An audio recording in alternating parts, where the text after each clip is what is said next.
2 साल पहले जुनूब हिंद से लॉकडाउन का जमाना था, जब एक कुत्ता भौंक रहा था हुजूर की शान में, नबी पाक सल्लल्लाहु ताला अलैहि वसल्लम की तौहीन कर रहा था, और उसकी तौहीन को कोई मुसलमान नहीं बर्दाश्त कर सकता, कोई नहीं बर्दाश्त कर सकता। जाहिर सी बात है, मेरी खुद की रात की नींदें उड़ी हुई थी। चंद नौजवान रोते हुए आए थे, कहा कि ये सुन नहीं सकते हम। कहा मेरे भी सुनने के काबिल नहीं, इससे पहले कि हम मर जाते हुजूर के लिए ऐसे अल्फाज सुन रहे हैं। फिर जज्बात से हमने ललकार करके उससे कहा, जितनी बातें कह रहे हो अगर ये हकीकत है तो हम डिबेट नहीं करेंगे, आओ मैदान में उतर करके देखते,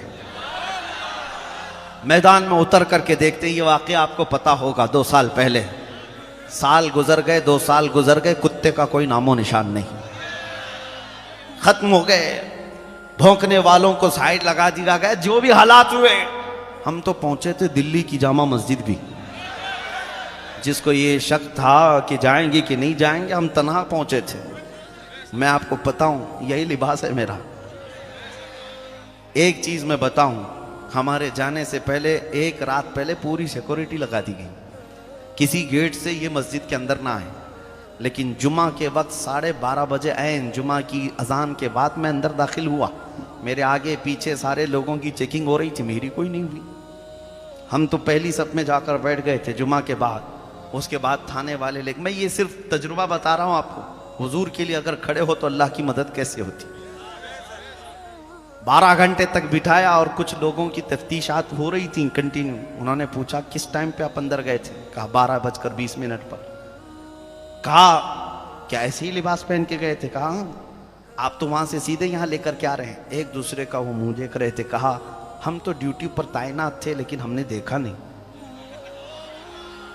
हम लोगों को एक दिन पहले फोटो भी भेजी गई थी और रोकने के लिए कहा भी गया था। हमने कहा आपको फोटो भी भेज दी गई, रोकने के लिए कहा गया। मैं चोरी करने तो नहीं आया था, चोरी करने तो नहीं आया था, मैं मेरे मुस्तफा की इज्जत के लिए आया था।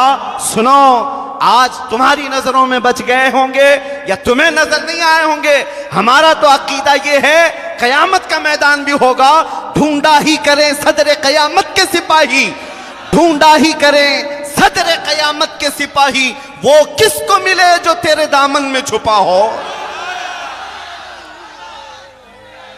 ढूंढा ही करें सदर कयामत के सिपाही, वो किसको मिले जो तेरे दामन में छुपा हो।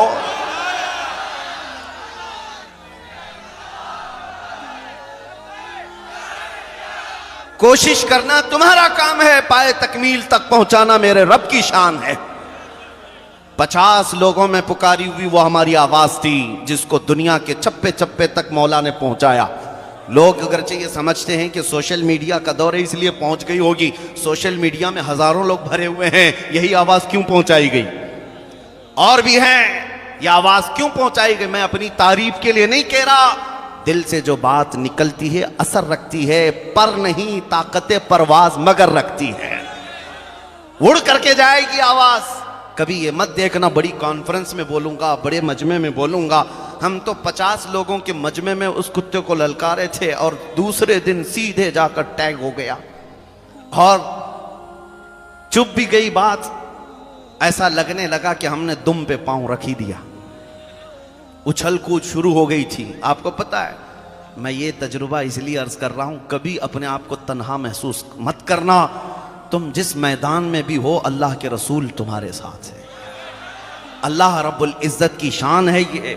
बस फर्क सिर्फ इतना यह है कि सहम कर डर कर कभी भी। दूसरी बात ये भी, मेरे जज्बात में बोलने का ये मतलब नहीं कि जोधपुर वाले निकल पड़े और गोली बारूद बंदूक तलवार लेकर लड़ने के लिए जाए। मेरा ये मशवरा भी कभी नहीं होता। मियाँ तलवार बंदूक गोली तो बहुत दूर